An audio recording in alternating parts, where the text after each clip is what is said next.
Super star Rajinikanth அவர்களோட நடிப்பில் 2005 release ஆகி பிளாக் பஸ்டர் ஹிட் கொடுத்த படம் தான் சந்திரமுகி. இந்த படத்தில் ரஜினி அவர்கள் கூட சேர்ந்து நயன்தாரா, ஜோதிகா, பிரபுன்னு சொல்லி நிறைய பேர் முக்கியமான கேரக்டர்லாம் நடிச்சிருப்பாங்க. அது மட்டும் இல்லாமல் இந்த படத்துக்கு ரசிகர்கள் மத்தியில் ஒரு பெரிய அளவுக்கு வரவேற்பு கிடைச்சு அப்படின்னு கூட சொல்லலாம். அது மட்டும் இல்லாமல் சந்திரமுகி அப்படின்னு சொன்னாலே நமக்கு ஃபர்ஸ்ட் ஞாபகம் வர விஷயம் கண்டிப்பாக ஜோதிகாவோட ஆக்டிங் தான் அப்படின்னு சொல்லலாம்.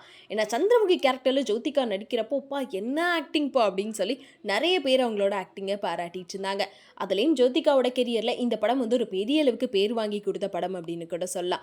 இந்த நிலையில் தான் இப்போ இந்த படத்தை பற்றி ஒரு இன்ட்ரெஸ்டிங்கான தகவல் வெளியாயிருக்கு. அதாவது முதலாக சந்திரமுகி படத்தில் ஜோதிகாவோட கேரக்டருக்கு வேற ஒரு பிரபலத்தை தான் செலக்ட் பண்ணியிருந்தாங்களாம். வேற யாரும் இல்லைங்க, நம்ம சிம்ரன் தான் சந்திரமுகி கேரக்டருக்கு செலக்ட் பண்ணியிருந்தாங்களாம். ஆனால் சில காரணங்களால் சந்திரமுகி படத்துலேருந்து சிம்ரன் விலகிட்டாங்க.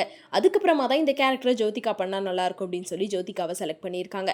அப்படி இருந்தாலுமே இந்த கேரக்டரை இவங்க எப்படி பண்ணுவாங்க அப்படின்னு சொல்லி ரஜினிகாந்த் அவர்களுக்குமே சில கேள்விகள் இருந்ததாகவுமே சொல்லியிருக்காங்க. பட் இருந்தாலுமே இந்த கேரக்டர் ஜோதிகாவை தவிர வேறு யார் பண்ணாலும் நல்லா இருக்காது அப்படின்னு சொல்லி எல்லாருமே சொல்கிற விதத்தில் வேற லெவலில் ஜோதிகா அந்த படத்தில் நடிச்சிருப்பாங்க. முக்கியமாக இப்போ வரைக்குமே சந்திரமுகி அப்படின்ற கேரக்டர் ஜோதிகாவுக்கு தான்ப்பா செட் ஆகும், என்ன ஆக்டிங் என்ன எக்ஸ்பிரஷன் அப்படின்னு சொல்லி தான் பாராட்டிட்டு இருக்காங்க. ஒருவேளை இந்த கேரக்டரில் சிம்ரன் நடிச்சிருந்தா எப்படி இருந்திருக்கும் அப்படின்றத மறக்காம கமெண்ட்ல சொல்லிருங்க.